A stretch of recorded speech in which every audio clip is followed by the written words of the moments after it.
দর্শক, আপনি যদি ভাবেন আমেরিকা তার সামরিক শক্তি দিয়ে মধ্যপ্রাচ্যকে আবারও নিজের হাতের মুঠোয় নিয়ে এসেছে, তবে আপনি পশ্চিমা মিডিয়ার পাতা ফাঁদে পা দিয়েছেন।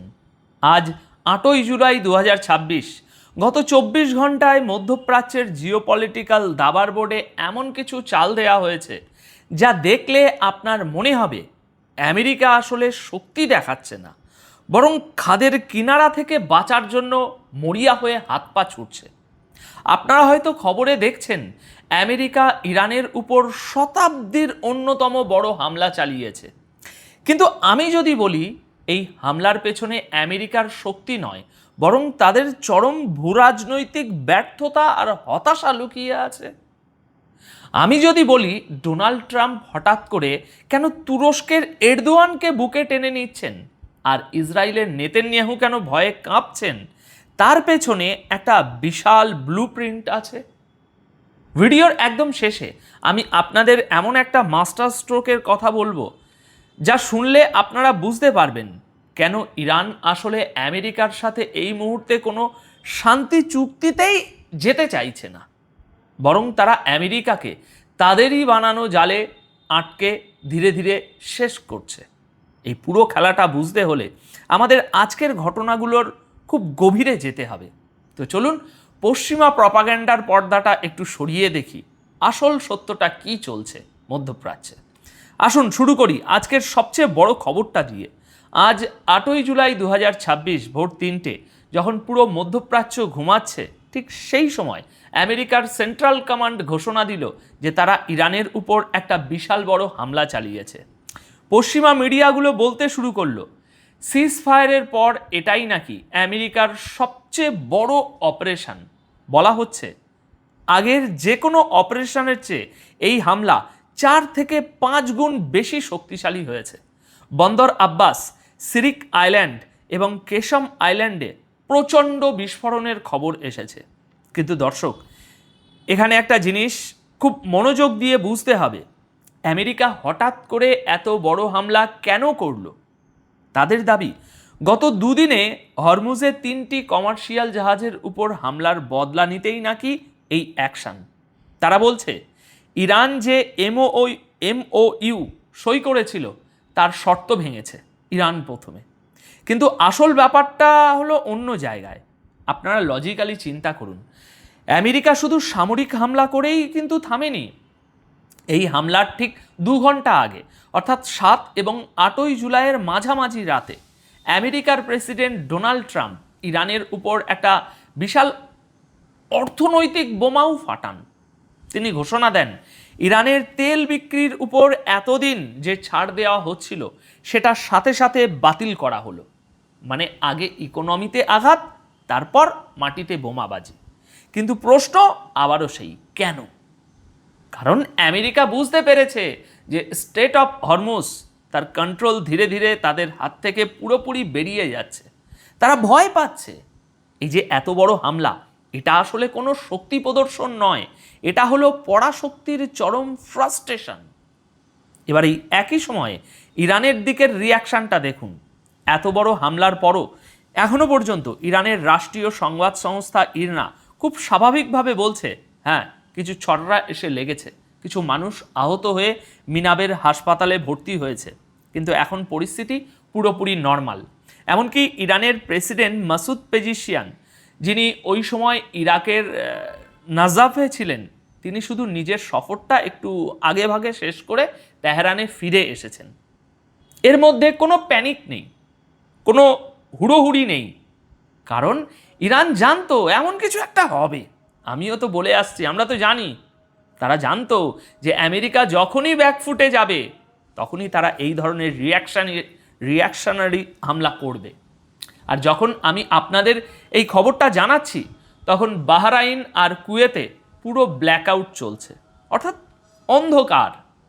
এটাই হলো মধ্যপ্রাচ্যের বর্তমান রিয়ালিটি, যেখানে আমেরিকা আঘাত করছে ঠিকই, কিন্তু মাঠের কন্ট্রোল তাদের হাতে নেই। এবার আসুন আর একটা জিওপলিটিক্যাল চালের দিকে নজর দিই। পশ্চিমীরা সবসময় যে খেলাটা খেলে এসেছে, ডিভাইড অ্যান্ড রুল পলিসি।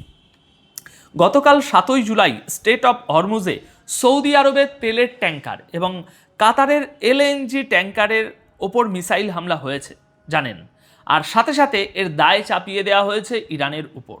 7 এবং 8ই জুলাইয়ের মধ্যবর্তী রাতে সৌদি আরবের পররাষ্ট্র মন্ত্রণালয় থেকে রীতিমতো হুমকি দিয়ে বলা হয়েছে এই হামলার পুরো দায় ইরানের এবং এর পরিণতি ইরানকেই ভুগতে হবে। শুধু সৌদি আরব নয় দর্শক বন্ধুরা, কাতারও বসে থাকেনি। তারা ওই রাতেই ইরানের ডেপুটি অ্যাম্বাসাডারকে ডেকে কড়া প্রতিবাদ জানিয়েছে। তারা বলছে এই হামলা শুধু দুটো জাহাজের উপর নয়, বরং গ্লোবাল এনার্জি সাপ্লাই এবং আন্তর্জাতিক বাণিজ্যের উপর হওয়া হামলা। আর আমেরিকার সেই পুরনো ডায়লগ তো আছেই, এই হামলা অগ্রহণযোগ্য এবং ফল ভুগতে হবে। আর এই হুমকির পরেই ওই রাত 3টের সময় আমেরিকা হামলা করে বসল। দর্শক, এই পুরো সিনারিওটা একটু ক্রিটিক্যালি অ্যানালাইজ করুন। ব্রিক্স এবং মাল্টিপোলার ওয়ার্ল্ডের যে উত্থান আমরা দেখছিলাম বেশ কয়েকদিনে, যেখানে সৌদি আরব, ইরান এবং চীনের মধ্যে একটা ঐতিহাসিক বোঝাপড়া তৈরি হচ্ছিল, সেটা পশ্চিমাদের চোখের বালি ছিল। আমেরিকা এবং ইউরোপ কোনোভাবেই চাচ্ছিল না যে মিডল ইস্টের এই বড় শক্তিগুলো এক হয়ে যাক। তাই এখন এই জাহাজ হামলার মধ্যে দিয়ে আবার সেই আরব পার্সিয়ান দ্বন্দ্বকে উস্কে দেওয়ার একটা মরিয়া চেষ্টা চলছে। এটা কোনো বিচ্ছিন্ন ঘটনা নয়। পশ্চিমাদের জিওপলিটিক্যাল ইকোসিস্টেম টিকে আছে এই দ্বন্দ্বগুলোর উপর ভিত্তি করে। তারা চাইছে সৌদি আরব এবং কাতার যেন আবার পুরোপুরি আমেরিকার ছাতার নিচে ঢুকে যায়। কিন্তু গ্লোবাল সাউথ এখন আগের চেয়ে অনেক বেশি পরিণত। তারা বোঝে এই প্রপাগান্ডার পেছনের আসল উদ্দেশ্য কী আছে আমেরিকার। এবার আমি আপনাদের সেই জায়গাটাতে নিয়ে যাব যেখানে পশ্চিমাদের সমস্ত হিসেব নিকেশ ভুল প্রমাণিত হচ্ছে। আপনারা হয়তো ভাবছেন আমেরিকা আর ইরানের মধ্যে যে পর্দার আড়ালে আলোচনা চলছে সেটা দিয়ে হয়তো কোনো একটা সমাধান বের হয়ে আসবে। কিন্তু আজ 8ই জুলাই ইরানের সুপ্রিম লিডার মুস্তাফা কামিনীর প্রধান সামরিক উপদেষ্টা মোহসেন রেজাইয়ের একটা বক্তব্য পুরো পশ্চিমা মিডিয়ার ঘুম হারাম করে দিয়েছে। রেজাই পরিষ্কার ভাষায় বলে দিয়েছেন আমেরিকার সাথে এই আলোচনা কোনো দিনও সফল হবে না। তিনি দাবি করেছেন আগের নিউক্লিয়ার ডিলের মতো এবারও আমেরিকা এই আলোচনাকে ব্যর্থতার দিকেই নিয়ে যাবে। কে বলছে এই কথা? ভালো করে ভাবুন। তিনি আরও একটা চাঞ্চল্যকর তথ্য দিয়েছেন। তিনি বলেছেন আমেরিকা নাকি স্টেট অফ হরমুজ বাদ দিয়ে নিজেদের যুদ্ধজাহাজের জন্য অন্য কোনো বিকল্প রাস্তা খুঁজছে, যাতে ভবিষ্যতে বা আগামীতে ইরানের উপর তাদের নির্ভরতা বা ইরানের প্রভাব কমানো যায়। এখন লজিক্যালি ভাবুন, সুপ্রিম লিডারের এত কাছের একজন মানুষ যখন জানেনি যে আলোচনা ব্যর্থ হবে, তাহলে তারা টেবিল থেকে উঠে যাচ্ছে না কেন? কেন তারা আলোচনা চালিয়ে যাচ্ছেন? এদিকে গতকাল 7 এবং আজ 8ই জুলাইয়ের মাঝামাঝি রাতে আয়াতুল্লাহ সৈয়দ আলী খামেনির শেষকৃত্য সম্পন্ন হচ্ছে ইরাকে। গতকাল 7 তারিখ রাতে তার এবং তার পরিবারের সদস্যদের জানাজা যখন নাজাফ ইন্টারন্যাশনাল এয়ারপোর্টে পৌঁছালো, তখন সেখানে একটা অভূতপূর্ব দৃশ্যের সৃষ্টি হলো। ইরানের প্রেসিডেন্ট মাসুদ পেজিশিয়ান এবং ইরাকের প্রধানমন্ত্রী মোহাম্মদ শিয়া আল সুদানি একসাথে দাঁড়িয়ে সেই জানাজা গ্রহণ করলেন। দর্শক, একটু কল্পনা করুন যে ইরাককে আমেরিকা ধ্বংস করে দিয়েছিল নিজেদের নিয়ন্ত্রণে রাখার জন্য। আজ সেই ইরাকের মাটিতে নাজাফের রাস্তায় ইরানের president Masoud Pezeshkian, general Mohsen Rezaei, পররাষ্ট্রমন্ত্রী আব্বাস আরাগাচি এবং ইরাকের প্রধানমন্ত্রী কাঁধে কাঁধ মিলিয়ে হাঁটছেন। আজ 8ই জুলাই পুরো ইরাকে সরকারি ছুটি ঘোষণা করা হয়েছে। নাজাফ থেকে কারাবালা এই পর্যন্ত এই জানাজায় লাখ লাখ নয়, কোটি কোটি মানুষের ঢল নামার কথা বলা হচ্ছে। এটা শুধু একটা জানাজা নয়, এটা হলো আমেরিকার নাকের ডগায় দাঁড়িয়ে শিয়া ঐক্যের এবং আঞ্চলিক বন্ধুত্বের একটা বিশাল বড় ভূরাজনৈতিক showdown. America billion billion dollar এবং এতগুলো বছর খরচ করেও যে ইরাককে ইরানের কাছ থেকে আলাদা করতে পারেনি, এই একটা ঘটনাই তার সবচেয়ে বড় প্রমাণ। পশ্চিমীরা যেখানে বন্দুক দিয়ে শাসন করতে চায় সেখানে এই দেশগুলো শেকড়ের টানে এক হয়ে যাচ্ছে। এবার চলুন ভূ রাজনীতির আর একটা অদ্ভুত নাটকের দিকে তাকাই। এই নাটকটা চলছে তুরস্ক, আমেরিকা এবং ইসরায়েলের মধ্যে। আমেরিকার প্রেসিডেন্ট ডোনাল্ড ট্রাম্প তুরস্কে গিয়ে তুরস্কের প্রেসিডেন্ট রজেপ তাইয়েপ এরদোয়ানের সাথে আঙ্কারায় দেখা করেছেন এবং এমন একটা ঘোষণা দিয়েছেন যা শুনে ইসরায়েলের পেটে রীতিমতো মোচড় দিয়ে উঠেছে। গতকাল 7ই জুলাই রাতে ট্রাম্প বলেছেন তুরস্ক আমেরিকার বন্ধু এবং তিনি তুরস্কের উপর থেকে সমস্ত নিষেধাজ্ঞা তুলে নিতে যাচ্ছেন। আপনাদের নিশ্চয়ই মনে আছে 2019 সালে তুরস্ক যখন রাশিয়ার কাছ থেকে S-400 এয়ার ডিফেন্স সিস্টেম কিনেছিল, তখন আমেরিকা রেগে গিয়ে তুরস্ককে তাদের সবচেয়ে আধুনিক ফাইটার জেট F-35 প্রোগ্রাম থেকে বের করে দিয়েছিল এবং কার্টসা আইনের অধীনে কঠোর স্যাংশন লাগিয়েছিল তুরস্কের উপর। কিন্তু আজ এই সময়ে এসে ট্রাম্প বলছেন তিনি সেই স্যাংশন তো তুলবেনই, উল্টো তুরস্কের কাছে F-35 বিক্রি করার বিষয়টিও খুব দ্রুত ফয়সলা করবেন। ট্রাম্প বলছেন আমরা আমাদের বন্ধুদের উপর স্যাংশন রাখতে চাই না, সময় এসেছে এগুলো শেষ করার। দর্শক, হঠাৎ করে আমেরিকার এই তুরস্ক প্রেমের কারণটা কি? কারণ হলো আমেরিকা মধ্যপ্রাচ্যে তাদের প্রভাব হারাচ্ছে রাশিয়া এবং চীনের আধিপত্য ঠেকাতে এবং ন্যাটোকে কোনো মতে টিকিয়ে রাখতে তাদের এখন এরদোয়ানকে চরমভাবে প্রয়োজন। কিন্তু এই ঘোষণায় সবচেয়ে বেশি ভয় পেয়েছে কে জানেন? স্বয়ং ইসরায়েল। গতকাল 7ই জুলাই রাতেই ইসরায়েলের প্রধানমন্ত্রী বেঞ্জামিন নেতানিয়াহু রীতিমতো আমেরিকার কাছে দাবি জানিয়েছেন কোনোভাবেই যেন তুরস্ককে F-35 দেওয়া না হয়। নেতানিয়াহুর ভয় হলো তুরস্কের মতো একটা শক্তিশালী দেশ যদি F-35 মতো অ্যাডভান্স ওয়েপন পেয়ে যায় তাহলে পুরো মিডল ইস্টের যে পাওয়ার ব্যালেন্স আছে সেই পাওয়ার ব্যালেন্স পুরোপুরি বদলে যাবে। ইসরায়েল এতদিন যে সামরিক আধিপত্য দেখিয়ে আসছিল সেটা আর থাকবে না। এখানে একটা জিনিস খুব স্পষ্ট, আমেরিকা এবং ইসরায়েলের মধ্যে ফাটল এখন আর কোনো গোপন বিষয় নেই। একদিকে ট্রাম্প এরদোয়ানকে বন্ধু বলছেন, অন্যদিকে নেতানিয়াহু সেই এরদোয়ানকে অস্ত্র দেওয়া আটকাতে মরিয়া হয়ে উঠেছেন। ডাবল স্ট্যান্ডার্ডের এই খেলা এখন সবার চোখের সামনে। দর্শক, ভিডিও শুরুতে আমি আপনাদের বলেছিলাম একটা বড় সত্য উন্মোচন করব। এই যে গতকাল 7ই জুলাই রাতে সিএনএনকে দেওয়া একটা ইন্টারভিউতে নেতানিয়াহু বললেন যে ট্রাম্পের সাথে তার বড় বড় বিষয়ে মতের মিল আছে, কিন্তু ইরানের ব্যাপারে তাদের মধ্যে মতভেদ আছে।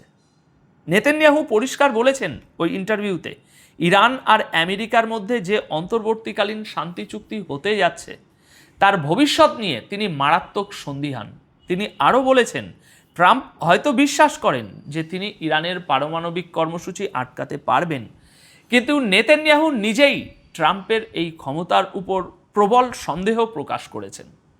দর্শক, আসল সত্যটা হলো আমেরিকা এখন একটা ডিক্লাইন পাওয়ার বা পড়ন্ত পরাশক্তি।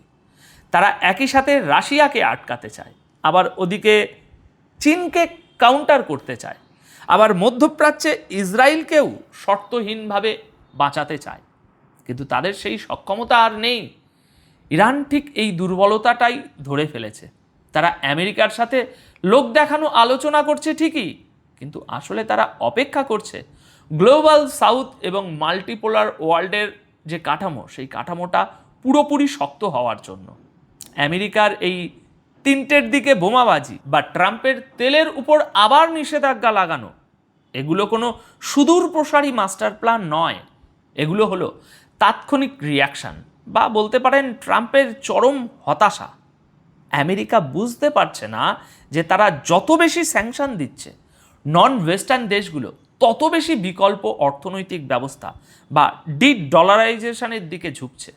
ব্রিক্স দেশগুলো তাদের নিজেদের বিকল্প ইকোসিস্টেম তৈরি করে ফেলেছে, আর তুরস্ককে F-35 দেওয়ার টোপ দিয়ে আমেরিকা যে রাশিয়া বা নূতন এই জোট থেকে এরদোয়ানকে দূরে সরাতে পারবে তারও কোনো গ্যারেন্টি নেই।